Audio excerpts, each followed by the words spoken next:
The first duty of government is to protect our rights. It's our job to maintain the proper role of government in what we were tasked to do. Obviously, we over budgeted last year. I hate to say that I was right, but I was right.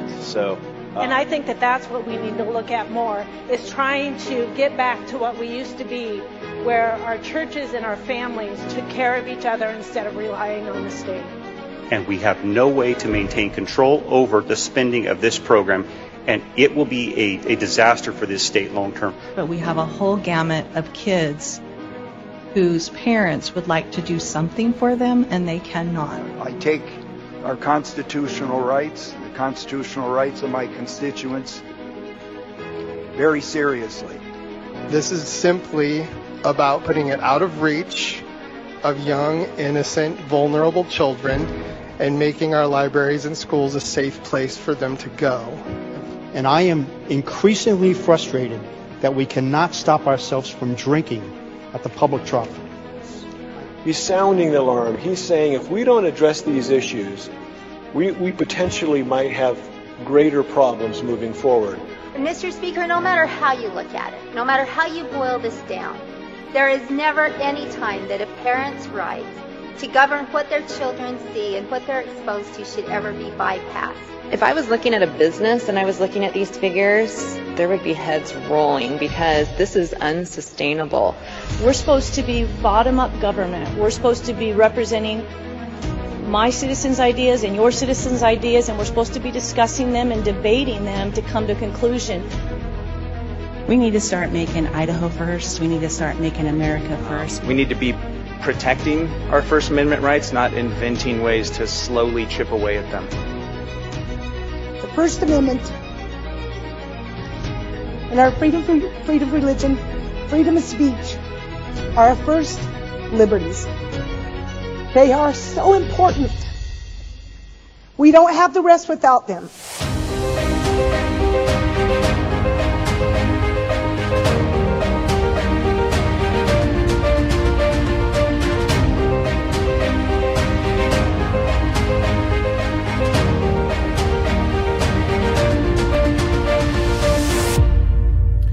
Welcome, everybody. Idaho Signal is live. We have a live shot right into the House floor. That is Representative Assistant Majority Leader Josh Tanner out of District 14. He is now presiding over the House at this moment because they are in what is called general orders. This is where they take all the bills that were sent to general orders and do some amendments. So the body of the House basically turns into a committee, and they make recommendations on changing some bills. So there's Representative Tony Wisniewski presenting an amendment for a bill, and we'll keep tabs on that because we've got a lot to get to today, folks. We have a lot to get to. There has been so much going on that it's kind of hard to pack into 1 hour every day. And some things are left on the wayside. Some things are left to you folks out there in Facebook and X land if you're following politics. But this show is just for the normal folks who just need an hour a day to kind of catch up on what's going on, and to cut through all the noise. So we really want to stay focused. But every now and again, something happens out of the norm that you should probably be aware of so that you can kind of get a sense of what the state of our state is, right? So right before we went live, the House was actually at ease. They had convened this morning a half hour ago, and they were ready to begin the day. But then they immediately went at ease once they reached the point where they were going to start voting on bills. And the reason for that being, suspectedly, is what happened yesterday in the House. There was a bit of a unusual activity that you don't necessarily see every day, nor do you see it every session. But there has been a lot of inter-drama, inter-fighting, ways, strategies and stuff on how to get things done, and certain bills that have been coming through that have ruffled a lot of feathers on both sides of the aisle, both sides of all sorts of different aisles, all the many aisles that make up the politics here in Idaho. And so I'm going to kind of walk you through this. Brian Allman is in the building. He's over in the gallery and just going to keep eyes on that, and he'll be messaging us if he overhears or sees any tidbits that are interesting. But we'll get him on here in a little bit. But let's just show you what happened yesterday in the House. The first thing was a couple of point of orders. So before we get to it, they were discussing a bill. They were going through and hearing debate on a bill, House Bill 378. We'll get into House Bill 378 in a little bit. That's not really important at the moment. Slightly, it's maybe slightly important. But during this debate, one of the members, Representative Kent Marmon out of District 11, he's a good pledge signer and good standing. He rose because he had an objection, and that kind of started the ball rolling here. Let's watch. Gentleman from 11. Mr. Chairman, Speaker, whatever you are. Chairman. Mr. Chairman, point of order. We have a mass migration of individuals leaving the chambers during this testimony, or during the debating of this bill, and they need to be here to vote. If we're going to have transparency, they need to be here to vote.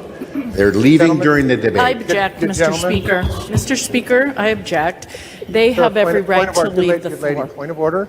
Point of order. Point of order. Let's hear the point of order. Okay, my point of order, sir, is that we don't control where they come and go on the floor. So I think that is an incorrect assumption, and that we shouldn't stop debate because people have left the floor. It's happened to us multiple times. That's my point of order. Gentleman from 11, would you like to state your point of order, or are you making a motion? I'm making a motion that we go to recess until the people return to vote on this issue. I move. We have a motion to go to recess. I don't see a second. We will continue with the debate. Is there further debate on the motion? The gentleman from 25. Thank you, Mr. Speaker. I'd like to have a point of order. Point of order? And I'd like to make a motion for a call of the House. House will be at ease. What is a call of the House? That's where they lock the doors. We stay here until they come. This is the most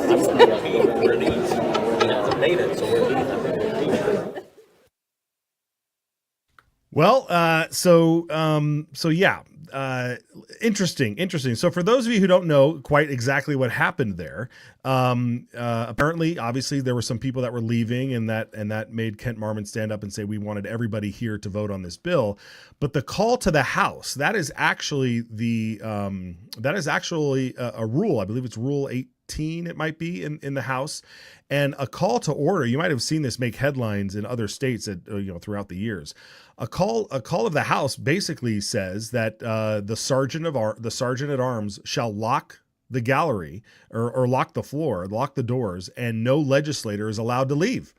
And those who are not in the building must therefore be sought out and found and taken in custody, to the floor, so that they can partake in the business that was called for.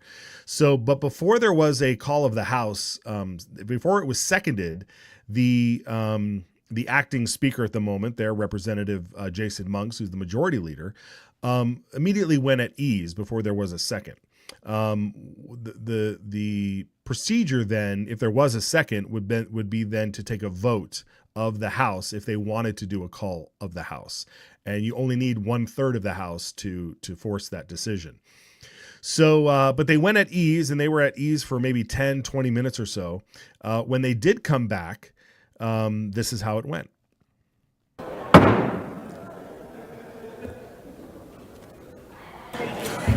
The House will be in order. The gentleman from 14. Yes, thank you, Mr. Speaker, for a privilege and a motion. You have the floor. Just wanted to make sure everybody knew that we were going to be at 10:30 tomorrow. We were going to do general orders, and then for motion to adjourn until Thursday, March 13th, 2025 at 10:30 a.m. Mr. Speaker, I object. Can't object to a motion. Can I object? Cannot object to a motion. The gentleman from 12. Second the motion. We have a motion to adjourn. It's been offered and seconded. Before placing the motion, are there any announcements that we need to do? Clerk may read. House Appropriations Committee will meet jointly with Senate Finance Thursday, March 13th, 8 a.m., room C310, Horman, Chairman. House Education Committee will meet Thursday, March 13th, 9 a.m., East Wing Room 41, Pickett, Chairman. House Health and Welfare Committee will meet Thursday, March 13th, 9 a.m., East Wing Room 20, Vanderwada, Chairman. House Revenue and Taxation Committee will meet Thursday, March 13th, 9 a.m., East Wing Room 42, Cannon, Chairman. House State Affairs Committee will meet Thursday, March 13th, 9 a.m., East Wing Room 40, Crane 13, Chairman. Thank you, good lady. We have a motion before us to adjourn tomorrow till 10:30 a.m. Thursday, March 13th, 2025. All in favor, say aye.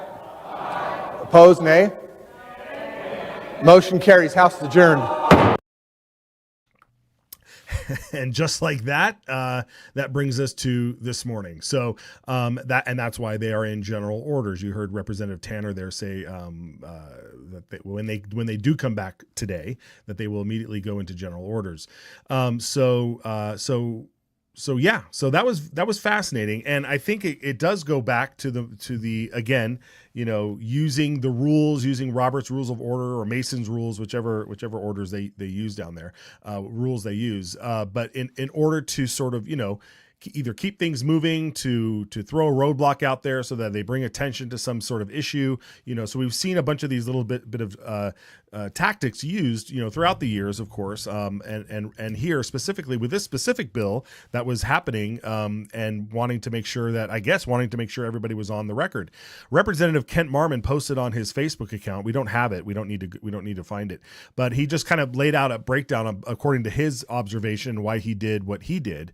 It was that he wanted folks to be in the room debating this important bill. So what is this bill that everybody was got all up in arms about? Well, it was a bill that was presented by Representative Stephanie Mickelson, House Bill 378. House Bill 378 would require legislators who are offered a trip or do travel to head out into to an out-of-state function that's paid for by an organization or a group, and so she stood up and presented this bill, and the argument started happening where it said that if you had your costs paid for by the organization that was hosting you, by your host, that you had to report that on a Sunshine Report. And if you paid for it yourself, you didn't have to report it. And so there were some people arguing whether or not that was fair in the bill that said if it's all about knowing where the legislator is going, if they're being hosted by an organization to attend a conference or to learn some information or to participate in an event out of state, that the people should know about it, that you and I should know where our legislators are headed. And so therefore, if they're being paid, if their travel is being picked up, that the legislator needs to report it. Well, obviously, like I just said, some people disputed that, saying, well, if you pay for it yourself, you don't have to report it, and that doesn't necessarily seem fair. Another argument that was made by Representative Heather Scott was there's no problem in reporting all this stuff, but it shouldn't just be the legislature. It should be everybody. We should know where the governor's going. We should know where agency heads are going. We should know where judges are going. We should know where all state employees are headed if their travel is being picked up by another organization. And so she thought, until we shouldn't be holding the legislature to a higher standard on this, we should include everybody. So there were a lot of different arguments, and of course there were many people that said, "Well, this is a great bill. We should know. We should all want to know." And I agree. We should know. We should. And full disclosure, as somebody who's heading up an organization in Idaho that does that does do lobbying for our rights with certain bills. You've seen we do it here on the show. We lobby for bills and your rights. And I talk to legislators and try to find out what we have them on the show. We do it. What we do here is exactly our activities, right? And then we also have events. And so we'll if we have an event out of state, we'll have an event out of state, and if we invite somebody there, then full disclosure, it's not a big secret. It's not a big secret. So I personally, I don't have a problem with it, so that's fine. But it certainly got a lot of people upset and a lot of people riled up, so much so that you had what happened last night. And again, I don't know if it was specifically over this bill or if it was simply the fact that many people were just leaving the room. But that being said, that's what's going on now. And pardon me. And if we head forward today and that bill gets brought up again, we will certainly try and cover it for you and keep things going. So that is exactly what happened as far as we can tell. There wasn't a call of the House today, so everybody is still free to come and go as they please. It's interesting. When you do the call, you can't even go to the bathroom when they do a call to the House. They literally lock the doors and force everybody to stay in, and you could be in there for hours and hours and hours. You cannot leave. So yeah. So, all right. Well, right now the House is now debating. It looks like they're debating House Bill 3. Oh no, they're still in general orders doing House Bill 359. And over in the Senate, they're debating some other bills there as well. So, but there was a lot of activity in the in committees today that we want to catch you up on. But we definitely just wanted to make sure you were caught up on a little bit of the drama that happened yesterday. Okay, very good. Let's do this. I just want to remind you all, if you are listening, if you want to listen live to the show, just auto, with your ears, you head over to idahosignal.live. We are live there right now. That's what they tell me. They tell me we are live there right now. idahosignal.live. Hit the play button when you get there, and you can just listen on the go. You don't have to watch. You don't have to. All you have to do is listen. So that's great. And then also another reminder, we haven't mentioned Life Coffee in a while, but you can still head over to lifecda.com and get 10% off an online order. If you did hear the bad news, they did have to shut their doors in terms of having a physical presence. The building was being demolished to make way for the resort, more resort parking or building or whatever up here in Coeur d'Alene. But they've moved their coffee roasting operations and bagging operations elsewhere off-site, and will continue to offer and probably expand their coffee line. So be sure to go over to lifecda.com and order some coffee. Some great folks over there. Okay, let me get my list here up so I know where we're at. And I'm going to we're going to dive into something that we shared with you yesterday, which is this thing that went down in the Boise School District, because I've been looking at the numbers, and a lot of the folks who are watching live right now, if you are watching us live on YouTube, particularly, you are in the 50 years, 55 years old and up, right? So you are the elder, you are the Gen X, you are the boomer generation of men who are watching this show, and I appreciate you watching this show.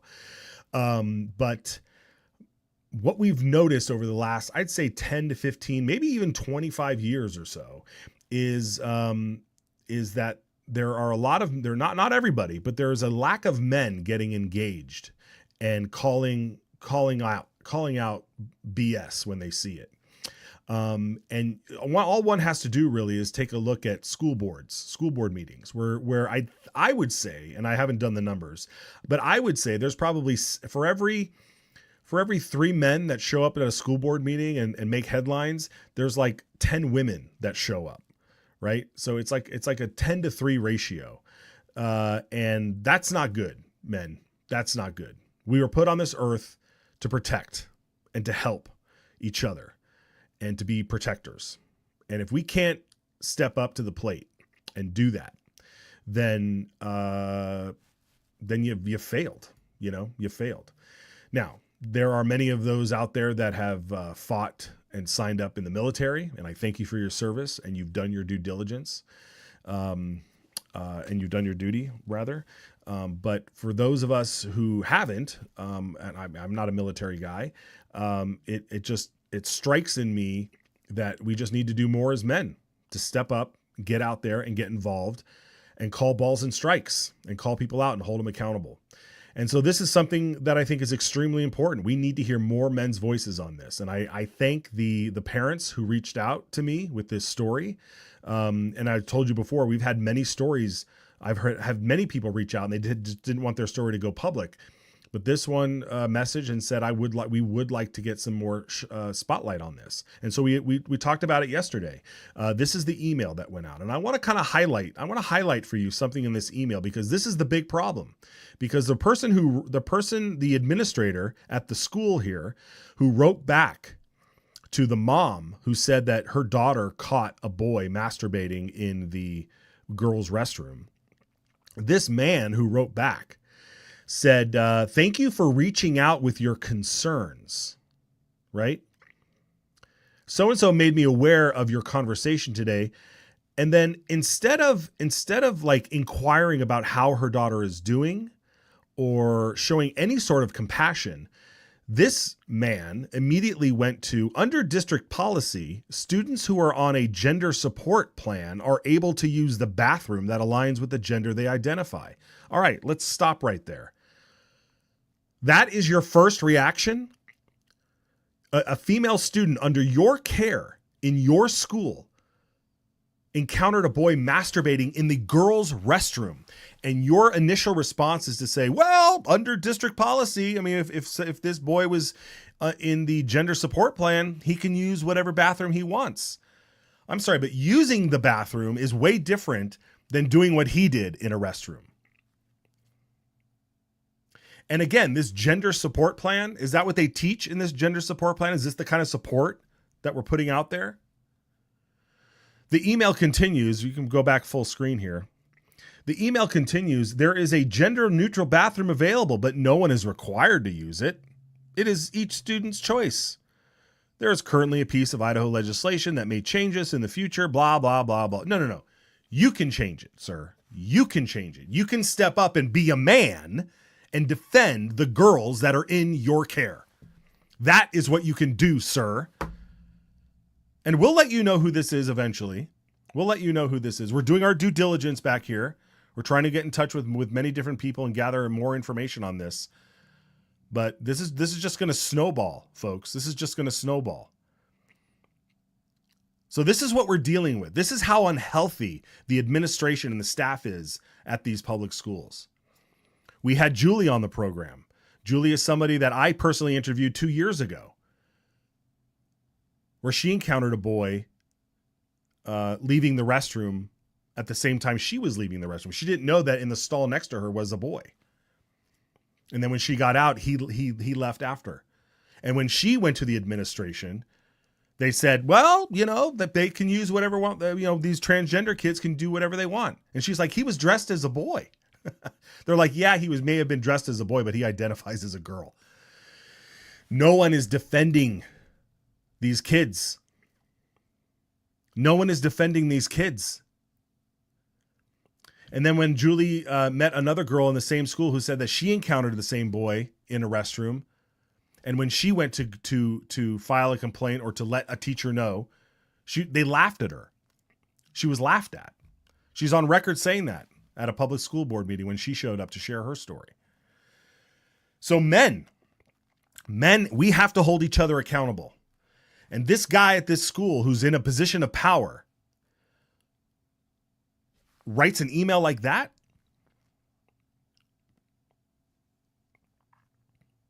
Embarrassing, dangerous, toxic. Folks, we're going to keep on this story. We're going to keep on this story, and I hope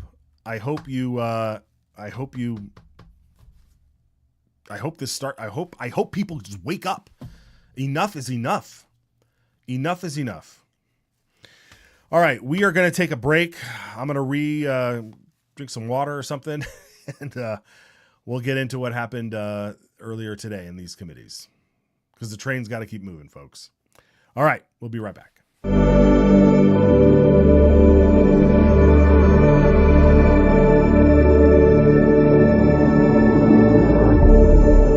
And that's exactly what happened. You want to pull the tape? You can pull the tape because we now got video. The dictionary defines a pledge as something that you give as a sign that you'll keep a promise.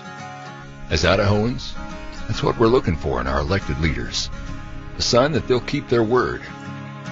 Talk is cheap, and so are political promises, hidden agendas, and special interests. This is why we created the Citizens Alliance of Idaho Pledge, affirming the values Idahoans have been living by for over 100 years, inspired by the only two documents everyone has agreed to live by. So when an Idaho legislator signs our pledge, inviting voters to publicly hold them accountable, that's what we call political integrity. The pledge restores trust and honesty between voters and their legislators. It means protecting our shared values and ensuring your voice is heard in Boise. And that is priceless. Thank your legislator for having the political courage to sign the Citizens Alliance of Idaho Pledge.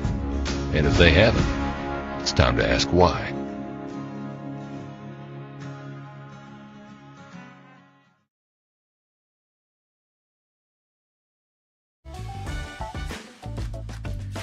That's right, folks. It's time to sign.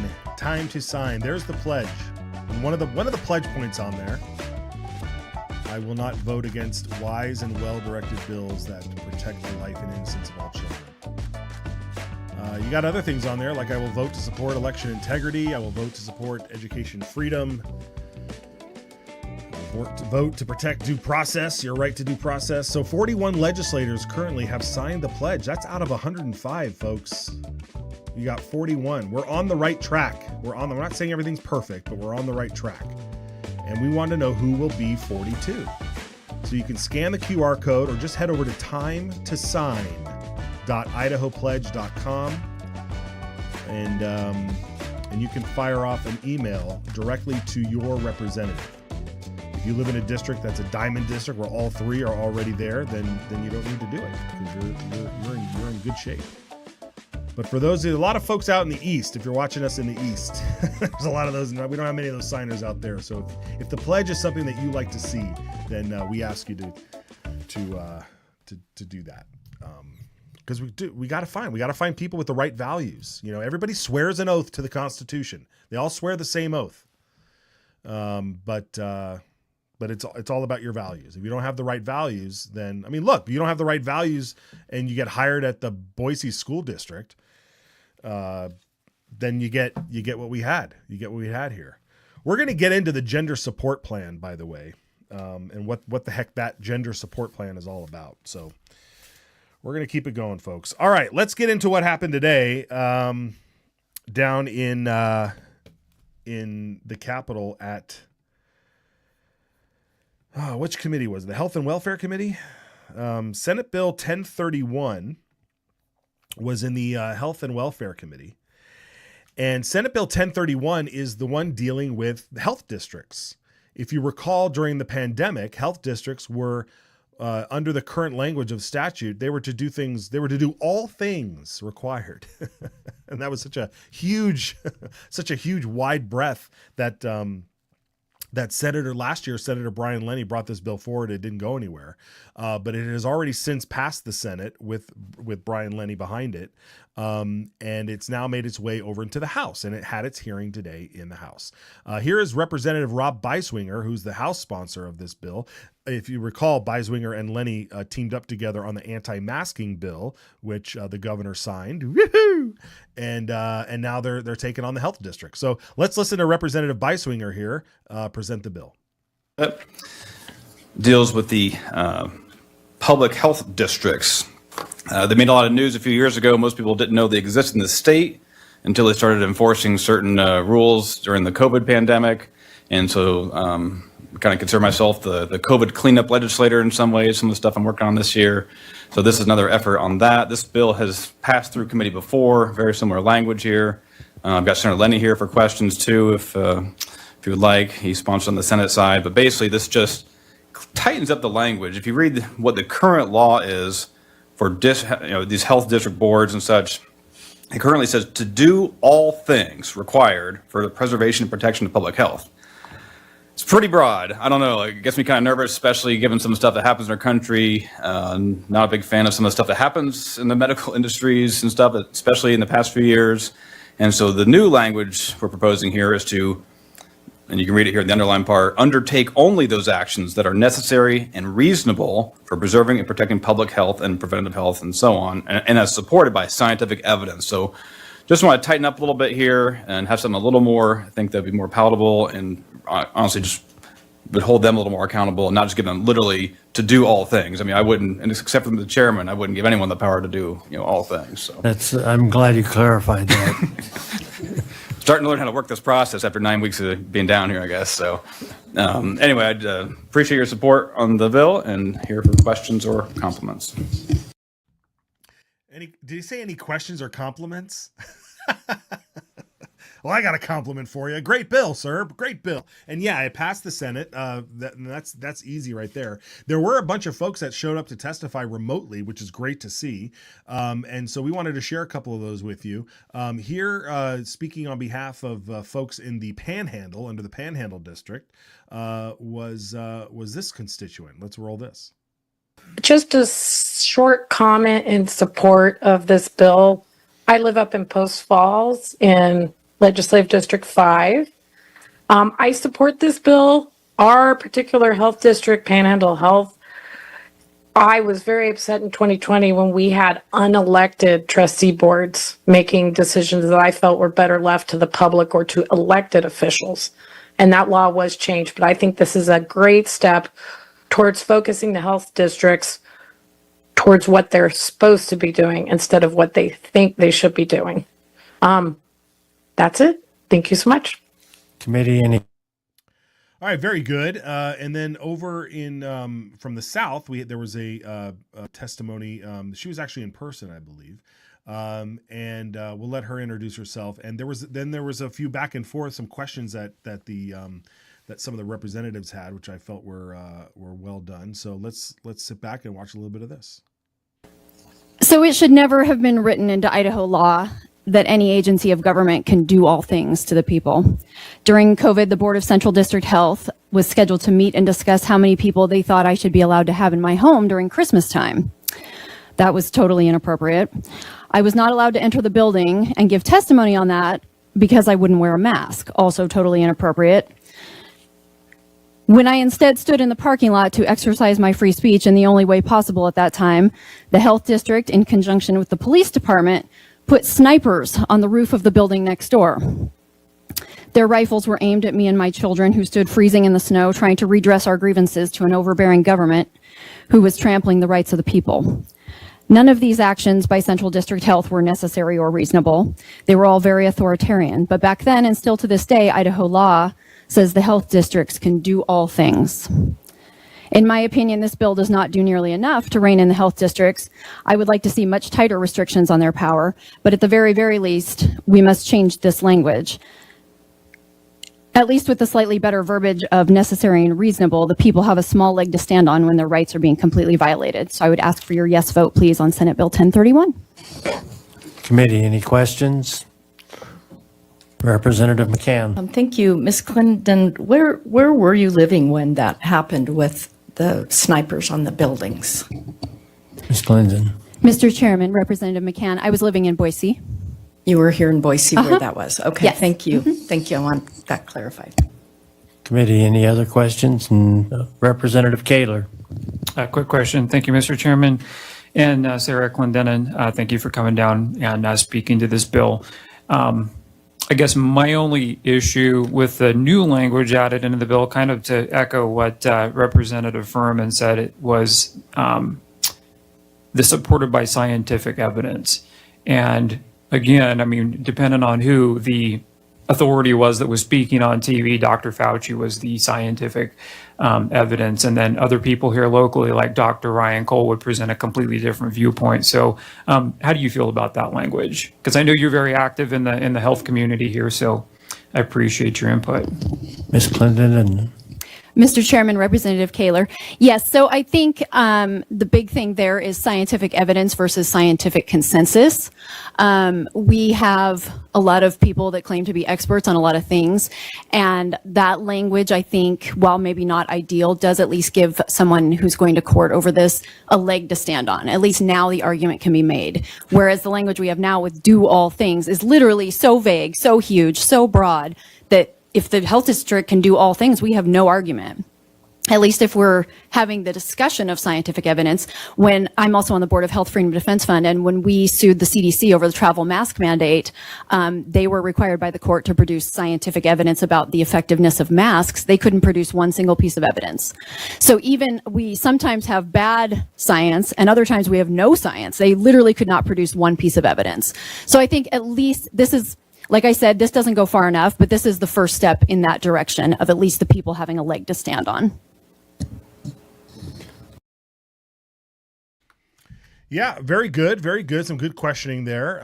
Senator Brian Lenny then came in to add his 2 cents and give us kind of again some more inspiration for this bill. Let's watch that. The origin of this bill, I thought, was important to mention for me. You know, during a lot of what was just discussed, but during the COVID crisis, I was watching one of the local news stations, and they were interviewing someone from I believe it was Central District Health District, on one of the members on the news. And they were asking about like the mandates and the lockdowns and all of the things being discussed. And she said, we didn't know we were allowed to do mask mandates because I forgot who mentioned it earlier, but they'd never done that before. So then on the news, she said, then we went back and looked at the law, and it's like, oh no, actually we can do pretty much whatever we want. So that's kind of got the wheels turning on this bill. And I think, at the end of the day, all we're doing is adding a layer of accountability where there is currently none. And Representative Furman and Kaler and Wheeler, I completely agree with you guys to some extent on the scientific evidence thing, because there's good science and there's junk science, but with all what we're doing, for example, they were pushing social distancing, which has zero basis in science. So currently, as it stands now, someone could say, well, why are you guys recommending social distancing? They're just like, well, because we want to. There's zero mandate for them to even justify what they're doing. With the scientific evidence, we should say, okay, if you guys think it's necessary and reasonable, obviously that's vague, but so is all things. But show me the science on why you guys are doing social distancing, and there just isn't any. So, it at least forces them to justify or attempt to justify what they're doing. And, within the scientific community, there is a lot of dispute on certain things. So it's forcing them to justify any action they take, whereas right now they don't have to. So again, we're adding a layer of accountability where there currently isn't any. So that's all I have to say about that, Mr. Chairman. Thank you. Yeah, folks, there it is. I mean, look, we lived through it, right? We lived through it. We're seeing now how like the social distancing, like, they admit, they're like, 6 feet, whatever. I watched the movie Contagion. Have you guys seen this movie? It came out in 2011, I think, 2012 maybe. Matt Damon, Gwyneth Paltrow and stuff. And I was floored. I'd never seen it before. And I was floored, being a couple years out from the pandemic.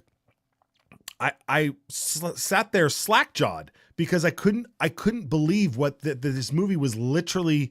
It literally, like, I don't even want to say it predicted what we went through. It was like the blueprint.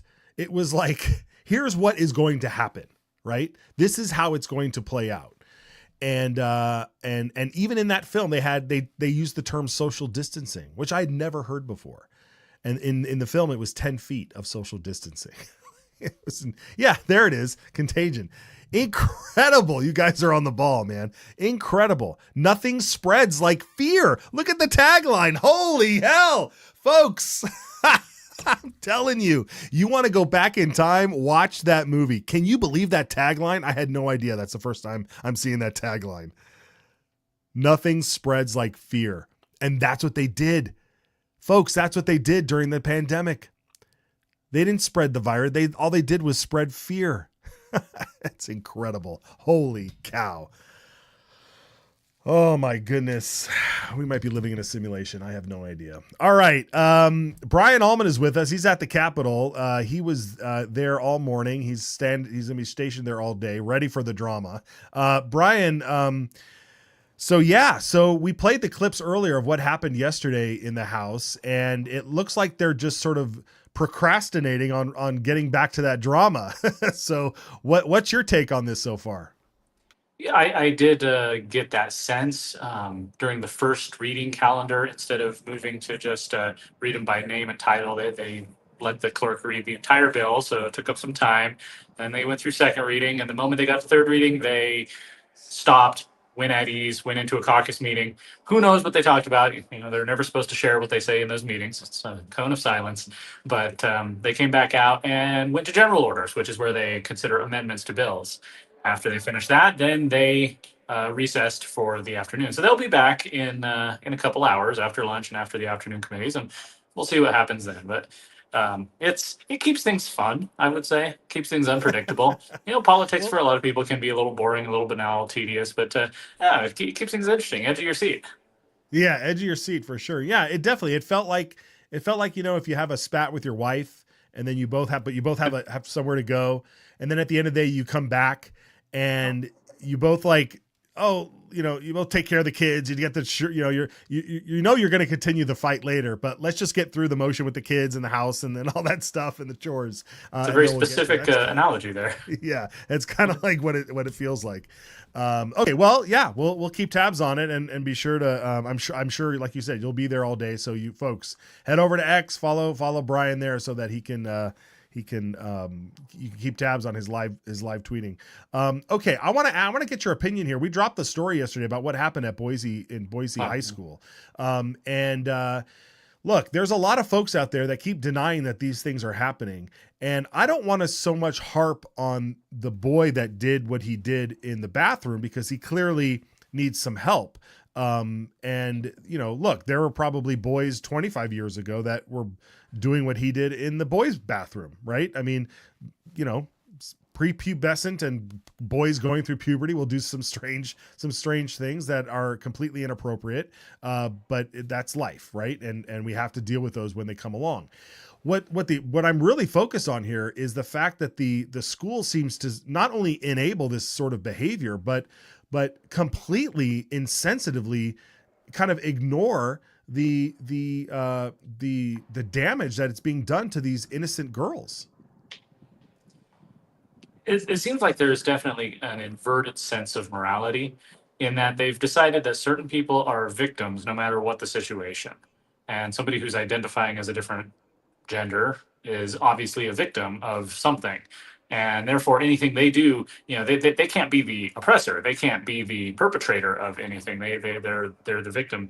And it creates, like you said, these really absurd and pretty awful situations where people who really are victims, who are really being terrorized or threatened in some way or even physically harmed, are considered you're not the victim here. It's there was a story. It's going around Twitter, and it's not related to this, but in a track meet, some girls were running, and one of them hit the girl ahead of her with a baton, and then went on the news and said, "Well, I'm really the victim here. Have you thought about my mental, situation right here?" and that really seems to be this pathology that's gone through our entire society, schools and politics and media, corporations. That have you thought about the feelings of the person who committed this act? Yeah, and you know where I place that blame? I place that blame on George Lucas and the prequels to Star Wars, because he decided we really want to find out why Darth Vader's so evil. Why is Darth Vader such a bad guy? Like sometimes there's just bad guys in the world, and we don't have to like go back and like make excuses as to why they're being a bad guy, and with respect to that runner and with respect to these boys that are doing what they're doing in these bathrooms. And I mean, God forbid he could have accosted a girl. I mean, that's one level away from accosting somebody. Like, you do feel bad for them. I do feel bad for somebody who's so angry that you would assault somebody like that. Like, I do want to find help for you, but at the same time, I'm certainly not going to create programs that enable it. I'm certainly not. You're going to get punished. You should be punished and shamed. I think shame is one of the forgotten things that we do as a society. Instead, we're shaming real victims and keeping them from stepping forward. I mean, Brian, I don't know how many people have reached out to you or you've heard, but so many people will reach out and say, this is what's going on, but I can't say anything because I'll be shamed. And it's so sad. Well, you see I guess in this case, Europe is maybe a little bit ahead of us where, some immigrant will, assault or, do horrific things to someone, and that victim will then be punished for either carrying something in self-defense, a knife or pepper spray, or using a racial slur or allegedly using a racial slur while under attack. And they'll get more punishment than the actual assailant. Is that where we want to go? Is that what we're teaching our children that the proper order of society is in our schools? Yeah, I don't know, but we definitely, I mean, it really comes down to our values. It really comes down to that. And we really need to focus. I talked at the top of the show about the men in our society and how they need to step up, and we need to see more of that. We cannot put all this stuff on our women. And when I think about even in a military sense, all these women that can you imagine sending a woman to the front lines to fight, and you're up there, if you're in the military, and you're like, how can men do that? How can men do that? I don't understand it. And it's not that I'm trying to discredit, a woman's like desire to fight or their desire to participate and defend their country or do whatever they want, to do these things. But at the very least, there should be men standing shoulder to shoulder. And we're just not seeing that today. And we need to see more of it. So that's my challenge to you guys out there. Maybe the tide is turning, because you had remember the confirmation hearings for Secretary of Defense Pete Hegseth, where he has said that. He says, why are we sending women to the front lines in combat? And all those, there was a lot of female senators who were getting very angry with him. But the fact that he's there, he's saying that other people are starting to say, maybe the tide's turning, but we need to continue to push it back in the correct direction, to accept reality instead of trying to impose this fantasy that, you can switch your gender, that men and women are physically exactly the same, that all of those other things. Yeah. No, we need to embrace what God made us, and we will then we will flourish. Then we will flourish. Just watch it. Trust me, folks. Embrace what God gave you and let it flourish. Okay, Brian, we're going to get into a couple other things here to wrap out the day. Maybe we'll keep you around for this. Sure. We just watched the presentation on Senate Bill 1031, which would restrict the health districts. One of the other things that happened during the pandemic was Governor Little kept re-upping the emergency orders. Yes. He did it 30 days, 30 days, 30 days, 30 days, 30 days. And the Attorney General told him that's perfectly okay. Yeah. So Representative Price out of Coeur d'Alene, District 4, has a bill to limit that so that we're not perpetually under some sort of state of emergency. Let's watch a little bit of her presentation.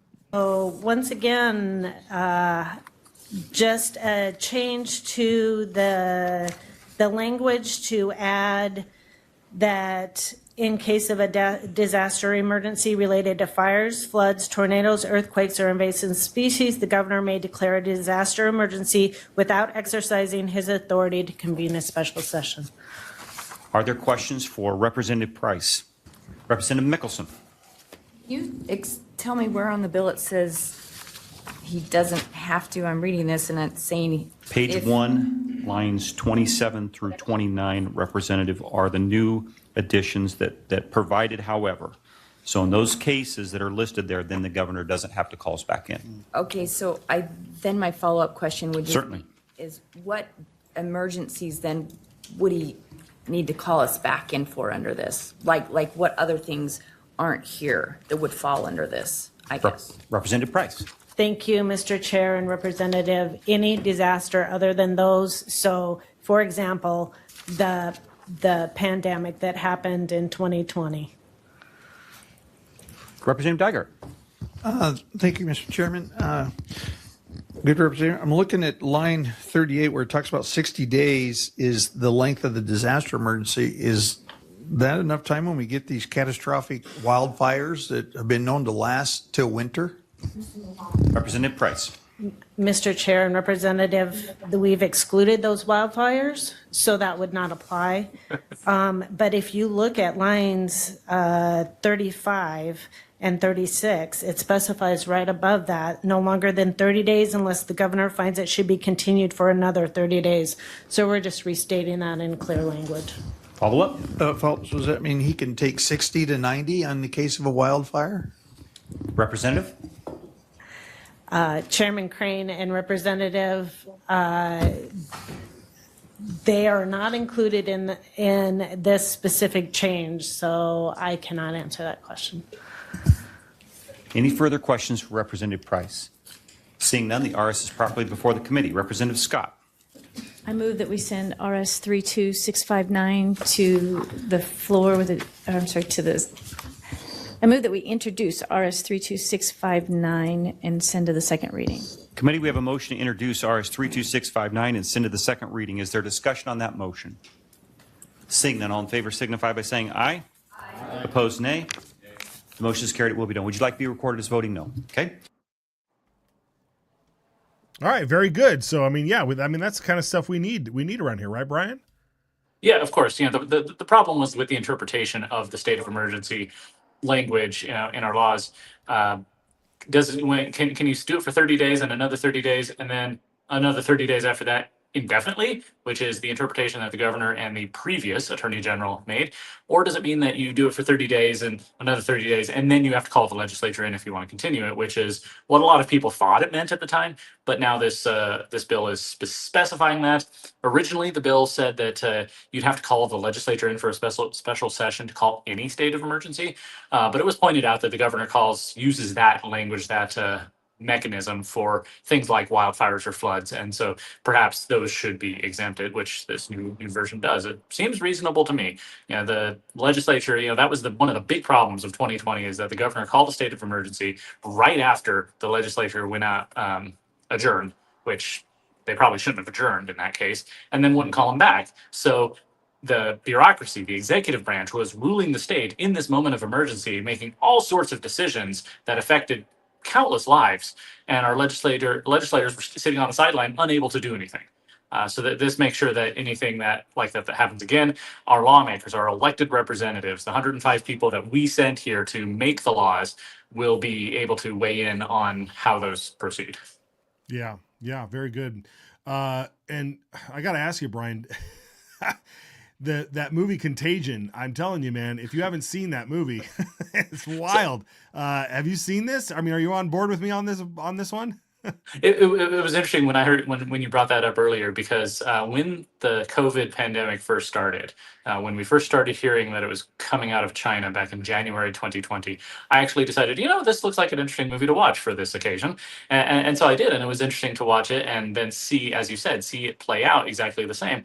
And the conclusion I came to is that when the people who made the movie, they actually consulted with the CDC and the National Institutes for Health and all those other people of, okay, what would you do if there was a pandemic? And the movie lays out exactly what they would have done. But the problem is that reality doesn't match the movie.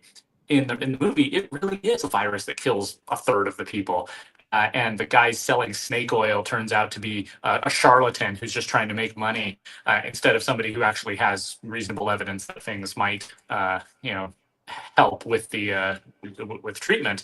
And so as reality and the movie, their plans for what a pandemic would look like, as they diverged, that's where we saw some crazy stuff, because the media kept insisting that we're sticking to the script. Things like ivermectin and hydroxychloroquine, that's just snake oil. It's actually even harmful, and we need to shut down anybody doing that, and anybody who says that it actually came from a a lab that, they're spreading misinformation, they need to be censored. And yet, looking back, we see that reality was not what was presented in Hollywood. Yeah, man. Nothing spreads like fear, and that's exactly what they were doing. You are so right. They kept saying, no. The script says this. The script says Exactly. that. We gotta stay on board with that. Yeah, incredible. I recommend it, folks. And it's a well-made movie too, so it is a good movie. But man, if you want to watch it, now's the time to watch it after we've stepped out of the muck and mire and are able to look back. Yeah, I don't get a cut of this film either, so make sure you find a used copy. Don't send your money. Don't send your money off to that. All right, Brian, good to see you, my friend. Where can people follow you, and what are you working on? Gem State Brian on Twitter. I'm continuing to live tweet stuff. That was an interesting debate about the bill to require, on X, on Twitter, X, whatever, the Bird app. Anyway, it was an interesting debate earlier on the bill to require party labeling on signs. So I was live tweeting that. It was kind of fun to see who was saying what. Also, GemStateChronicle.com. I'm working on an article about digital IDs. That's been something we've been debating and discussing, and people have a lot of questions about, a lot of fears about. So I just want to lay out what the future might look like with regards to the bill that passed earlier. Yeah, very good. All right, Brian, good to see you. We'll check back in with you tomorrow. Have fun later today. See you tomorrow. Article tomorrow. Yes, very good. Yes, watch out for that. All right, thank you. Okay, before we wrap out today, there were a couple of other things we wanted to get to. One was, if you recall, we covered the bill that would have tried to label blood donations. Like if you took the COVID shot, and you were donating blood, that they would have to mark identify the blood somehow that had mRNA in it. And that bill eventually passed. I believe it passed the House, but it failed in the Senate and in committee. And Chris Bruce then has come back. I don't know if he was planning to have this bill anyway, or if this was sort of like, well, if we can't get that done, can we at least do this? And he presented a new bill in committee. It's a short presentation, but it's worth listening to. RS 32645 is essentially just to introduce it, to get a bill number to start having the conversation about directed donation.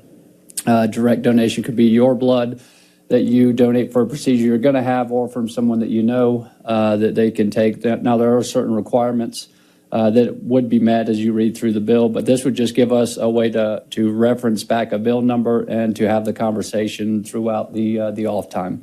With that, I'll stand for any questions if you have, or ask that you introduce it. If you guys are familiar with that, directed donation, you donate your own blood and store it later in case you get into an accident or you need a procedure done or you need your own blood. You can just get your own blood, or have it for your family, or have it be designated for somebody else that shares your blood type. So that's good. So the bill was printed. I don't know if it'll make its way through anywhere, but he said he wanted to at least get the conversation started. And I think those are good solutions, folks. See, that's the thing. I like guys like Chris Bruce because they're thinking outside the box. They're figuring out, okay, if we're going to try this, if we can't do that, then how can we still be ensure that I get the blood that I want? Because it's my body, right? And so maybe I can donate. It's like there's this whole thing. Start thinking, right? It's what we want. It's what we want to see. I don't know if it's the correct thing, because who pays for that storage? I mean, when you donate blood, right, it goes into a big vat of blood. I'm misrepresenting it, but you know what I mean? It goes into a large supply that's being taken care of by the Red Cross or a hospital or something. But if you want your own blood, maybe it's a service you got to pay for. So who knows? I don't know how this is going to play out, but that's the type of conversation that we need. Okay. And then we played for you Tony Wisniewski, Representative Wisniewski, bringing up a civics bill requiring actual civics in high school or in any sort of school. And he got his bill printed, and he was back today to present his case for civics. So let's watch this. To have a full hearing on House Bill 397. We discussed it quite extensively in the introduction hearing. This is basically moving to code the requirements for graduation in the history and civics. We're also changing the previous test that was administered to students from the 100-question naturalization assessment test that new soon-to-be citizens of the United States take as a requirement to become citizens, and we're developing a set of questions to replace that particular test. So this works hand in hand with Senate Concurrent Resolution 116 that was passed last year, which requested the State Department of Education to develop curriculum emphasizing the importance of history of Western civilization. So as part of the development of this program and graduation requirements for testing, we will be talking about the history of Western civilization. So it goes back to Greek democracy, the Roman Republic, the English political system, which we've developed a lot of our common law from, governing principles of the country through the Declaration of Independence, the Constitution, rule of law, separation of powers, all the important parts of the Constitution, the Bill of Rights, limiting the powers of the federal government, the enumerated powers of Congress, the different branches of government, the Electoral College, and a whole bunch of other things. Now, as was a concern in previous legislation along these lines, we're not going to make these requirements effective this coming school year, and this will give the Department of Education an opportunity to develop the coursework and the requirements for graduation via testing. With that, I will stand for questions. Okay, very good. Wanting to have that. Greg Wilson, I believe, out of the Department of Education, had a brief comment on this, on exactly what those things would look like. Let's watch that. Mr. Chairman, members of the committee, my name is Greg Wilson. I'm the Chief of Staff of the State Department of Education. So the civics course itself, that will remain. And Representative Wisniewski is right that we're going to ensure that additional, we've worked in the supplementary curriculum space. We're going to continue the development of that. What this bill does is replaces the existing, as he said, the existing civics test requirement that is a variation of the naturalization test to a standalone civics test that will be developed by the State Department of Education, approved by the State Board of Education, and then aligns with the components that are aligned with our existing U.S. history standards. So that's the change here, not an additional course. The course will remain the same, but there will be a civics test that will be a graduation requirement, and that builds on the existing graduation requirement that has a civics test that was passed in 2016.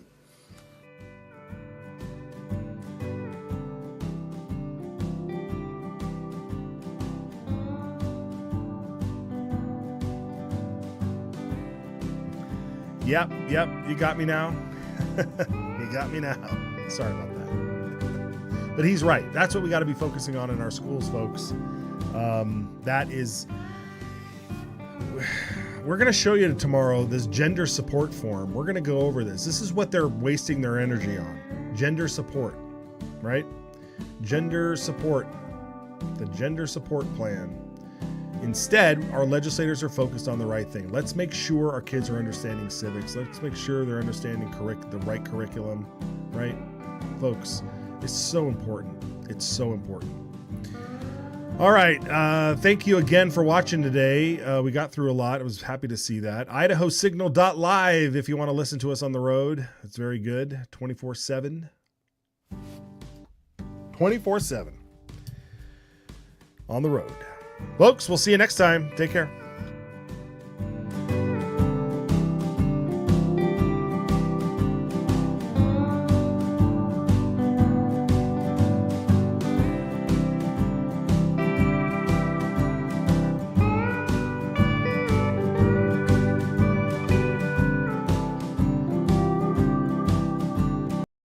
Bill, I think it puts a stake in the ground that says we have a sovereign right to protect what's ours.